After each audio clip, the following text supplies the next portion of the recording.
Well, it is so good to be together on this day, which is so complicated for so many of us.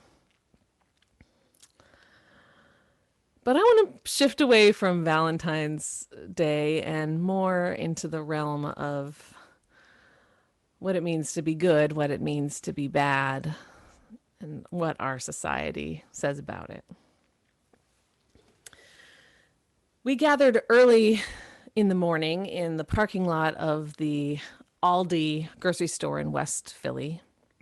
We were activists and people of faith, loved ones of incarcerated people, loved ones of victims of violent crime, formerly incarcerated people. And we were all bound for Harrisburg, for the state capital here in Pennsylvania, for the rally to end incarceration and heal our communities, held by the Coalition to Abolish Death by Incarceration, or CADB.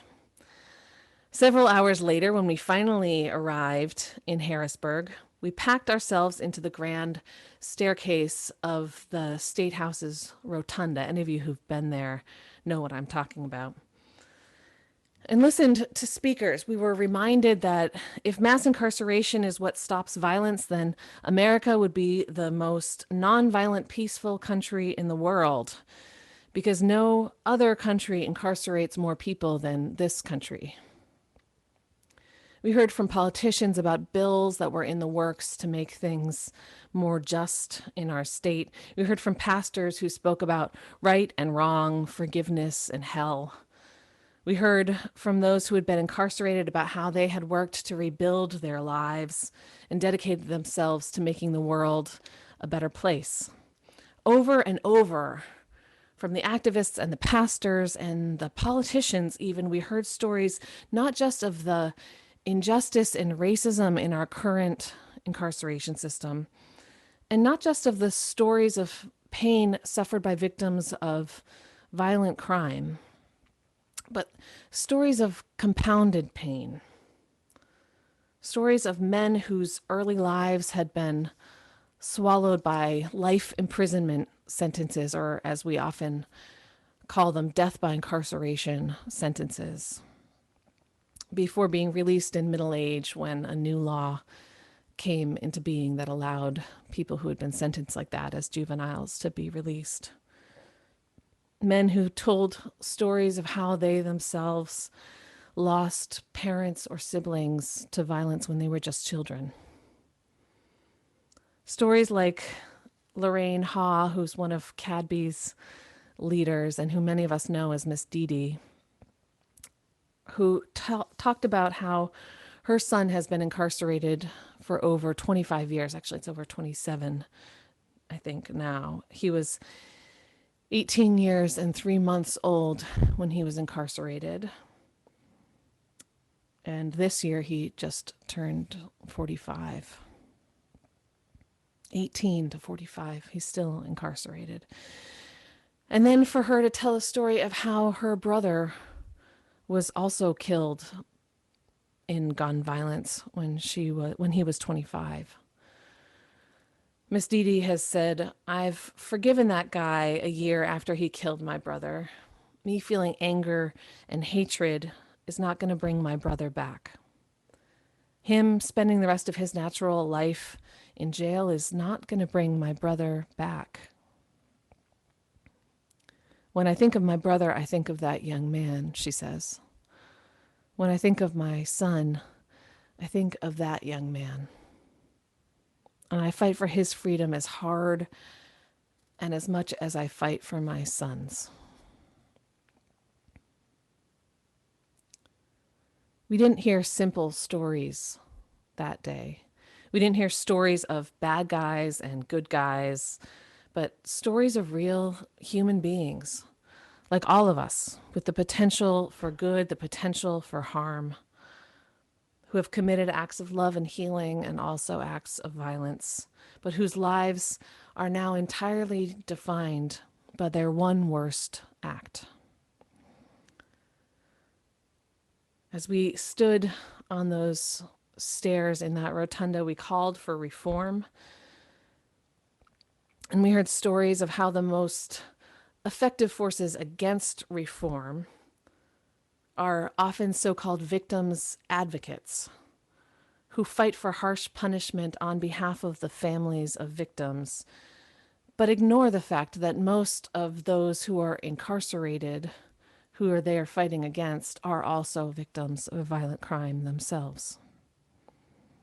The stories we heard that day were almost entirely from what we call dual victims, people who have lost loved ones both to violence and to incarceration, or who have been victims themselves of violence before they were incarcerated. When the speakers that day were finished, hundreds of us began to process through the halls of our state capitol, singing songs calling for healing and courage, for justice and change, before returning back to the rotunda for an altar building ceremony. Everyone who was there, whether we were there for the rally or whether we were media or politicians walking by or aides, were invited to take a flower or two and lay them down at the altar in front of the steps to honor a loved one who had been lost either to violence or to mass incarceration.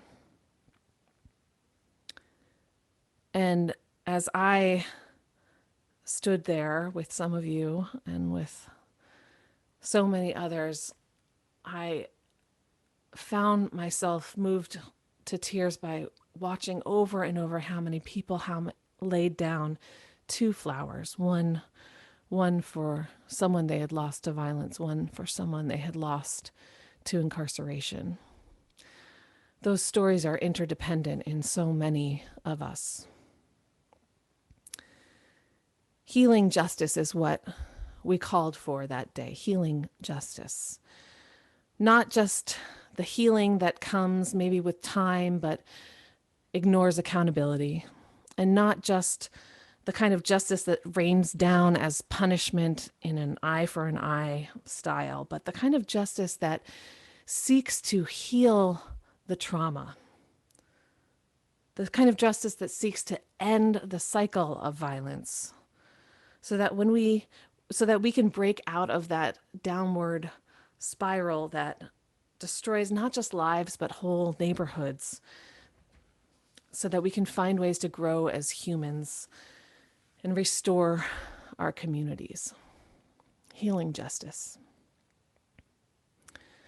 Healing justice speaks to the need for us to heal trauma as we work for justice, and not just that clear-cut trauma like gun violence, like being shot, but also the complex trauma of poverty and of hunger and of lack of educational opportunity that is felt so deeply by so many people here in the city of Philadelphia and around the world. Trauma inherently traps those of us who have experienced it into reliving that same bad story again and again, right? Trauma fractures our understanding of time so that we don't experience time moving forward in a normal way, the way that untraumatized people experience it. Trauma robs us of the ability to be present to life as we live it because we keep just getting yanked back into the worst experiences we've ever endured. And I know many people in this congregation have experiences of trauma and have experiences of working to heal trauma. Some of you work to help other people heal trauma. But for those of you who haven't experienced it yourselves or haven't studied it or worked with trauma in your life, the example that comes to mind for me is like if you are a vet who has post-traumatic stress disorder from gun violence when you were serving in a war, and you hear a loud noise that triggers you, like fireworks in your neighborhood, your body, your nervous system, kind of your whole being doesn't just remember what it was like to be in war. It's like you were brought back into the experience of being in war. That's what's so awful about it. It's not just a remembering of your worst moments, it's a re entering of those moments and not being able to tell the difference between then and now. Instead of seeking just punishment, which is what so much of our justice system is geared towards, we could choose as a society to seek healing justice, like what Cadby calls for. We could choose to stop re-inscribing trauma on already traumatized people. We could help people get out of that vicious downward spiral, not some perfect people help some good people helping some bad people, but just helping us collectively to lift ourselves out of that whirlpool that sucks us down into trauma, causing more trauma, causing more trauma.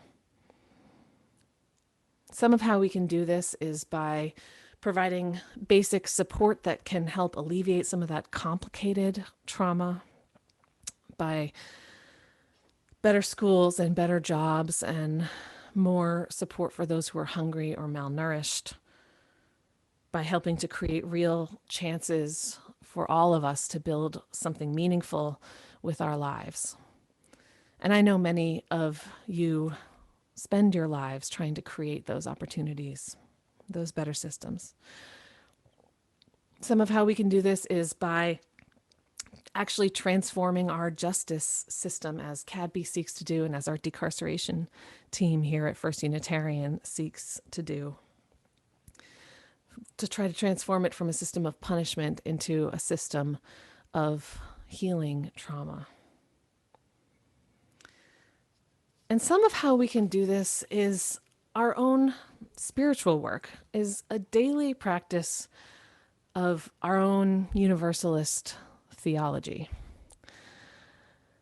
And that might feel like a reach to some of you, but stay with me.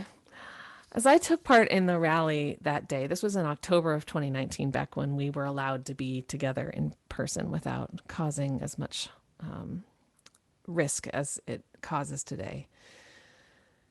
As I took part in that rally and as I thought about it afterwards, I couldn't stop thinking about how our universalist theology and truly living our universalist theology would help create this kind of transformation in the world. So for those of you who are new to Unitarian Universalism, we used to be Unitarians and Universalists, and in the 1960s we merged our denominations. But the theological current that comes from our Universalist roots basically says that redemption is always possible. Our religious ancestors came to it because they believed that God was so good, that God was so loving, that God would never condemn humanity to hell, to a fiery hell. But surely, if God would never judge a person as beyond redemption or beyond saving or beyond transformation, then neither should we as humans. And so over time, we came to the understanding that humans are not beyond redemption in our time on earth either. Not just that no one should be condemned to hell forever, but that no one should be condemned to hell in this life. No one should be condemned to just one story of who they are, condemned to never being able to change, condemned to spending our whole life living out the consequences of our one worst act. So as Universalists, we believe that not only is there no place where the condemned rot in a fiery hell forever, but we believe that there is always an ability to change for each one of us here on earth, to forgive one another and to be forgiven, to redeem ourselves, to change our patterns, to find a better way, to make different choices. Bad guy versus good guy thinking is not universalist. We can choose to make judgments about the difference between bad behavior and good behavior. But we believe that, as Chase was saying before, sometimes people are good and do just what they should. That the very same people who are bad sometimes are the very same people who are good sometimes. No one is past the ability to transform, and therefore no one is inherently bad. And though as universalists, we often don't talk about this side as much, what's also true is that no one is completely good. We are all subject to temptation, to ill will, to tempers. We all have the capacity to make bad choices. And we do on a regular basis, right? Universalists call for accountability in this life, yes. But we never say that anyone is beyond transformation.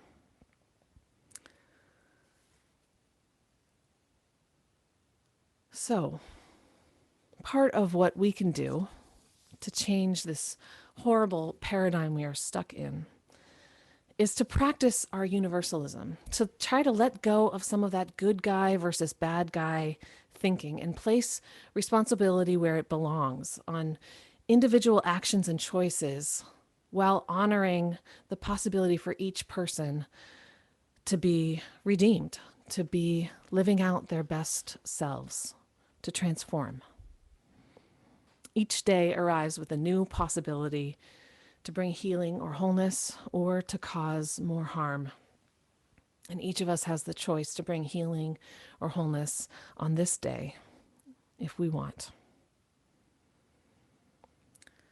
It might seem small, but I think that working to release this good guy, bad guy thinking, this framework, working on deeply letting go of that thing that so many of us were taught, which is that committing a bad action means that we are a bad person. Letting go of that can transform our lives and can transform our world. So often we do something bad, right? Or we do something that's not even really bad, but just like we couldn't bring ourselves to do the good thing that we knew we should do. And we call ourselves a piece of trash. Or we turn that one bad action or that one simple failure to do a good action into this broad brush description of ourselves or belief that we are ourselves bad guys. Or we do it to somebody else. I'm just thinking, I was trying to come up with a list of the ways that I have done this to myself this week alone. Here's just, I think this is just like the past couple of days. I'm a bad minister because I'm procrastinating on a task that is months overdue. I think of myself as a bad minister because of that. I'm a bad partner because I didn't bring my dirty dishes to the kitchen and load the dishwasher before going to bed last night. My partner is literally nodding as I said that. I'm a bad partner because I didn't buy flowers or chocolates for my spouse or make any kinds of plans or acknowledgments for Valentine's Day. I'm a bad aunt because I forgot to respond to my niece's text when I didn't know how to answer her question right away. I'm a bad woman because I haven't managed to be skinny and pregnant at the same time. That stuff runs deep. I'm a bad future mother because I haven't been eating enough vegetables during my pregnancy. I'm a bad person because I said I would take care of this one thing and I didn't. Those are just some of the ways that I tell myself that story every day. How many of you tell yourself some part of that story? That one bad action means you're a bad person. Yeah, we all do. Yeah. It's not that a series of actions, or I don't think of just a series of actions that I could have done better, but I remain a complex human who still has inherent worth. I really think that I'm a bad human because some of those bad actions or failures to do the best action plague me every day. And once we've decided that we're one of the bad ones, right? Even if it's not verbally what we tell ourselves, but we just sort of feel it in our gut, it's hard to get out of that framework. We think we're hopeless because we repeated an action we knew we shouldn't. We make ourselves into our worst moment rather than seeing the long arc of our lives. The very same people who are good sometimes are the very same people who are bad sometimes. Many of us grew up with Mr. Rogers singing that to us. And yet we still struggle to believe it every day, despite all that Mr. Rogers did for us. My friends, to create healing justice in our wider society, within our smaller communities, within our families, within our own hearts, we have to do some of that difficult work of providing basic support to people rather than letting them fall into fall out of the social safety net. We need to help make better schools and better jobs, help make better support systems for those who are hungry and malnourished. We need to make real chances to build something meaningful for everybody. Everybody needs an opportunity to do that. And we need to transform our justice system. And I hope that many of you will join us after the service to find out some ways that you can help make that happen with our decarceration team. But some of how we do this is also changing ourselves. It's a daily practice of universalism where we try to let go of this good guy, bad guy thinking. And we change the language that we tell ourselves. We change the language that we use to describe each other. We change the stories we tell our children and our grandchildren. And we work on stopping drinking what Nelson Mandela said, that we drink, resentment is drinking poison and expecting our enemies to get sick. So some of what we need to do is stop drinking that poison of resentment for everyone else so that we don't have that plaguing us in our hearts either. So that we can nurture healing within us rather than corrosion.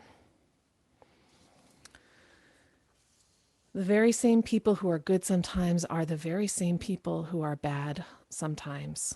We all have the capacity for both, and none of us is beyond transformation. As you go forth in this Valentine's Day, as you go forth in this cold week or whatever the weather is like where you are, may you know that you are not your worst action. You're not even a collection of your not perfect actions. May you feel deeply that inherent worth and dignity that is within each one of us. And may you know that there is a love that is holding you this day and every day. Amen, and blessed be. Hi, I'm Reverend Hannah Capaldi. And I'm Reverend Abbey Tennis. We are the ministers at the First Unitarian Church of Philadelphia, where our mission is to awaken love and justice in our lives and in the world. We're so grateful that you watched, and we hope that the sermon connected with your soul. We also want to invite you to join us for a live worship service every Sunday at 11 a.m. Eastern Time. You can always find the link to that service on our website at www.philauu.org.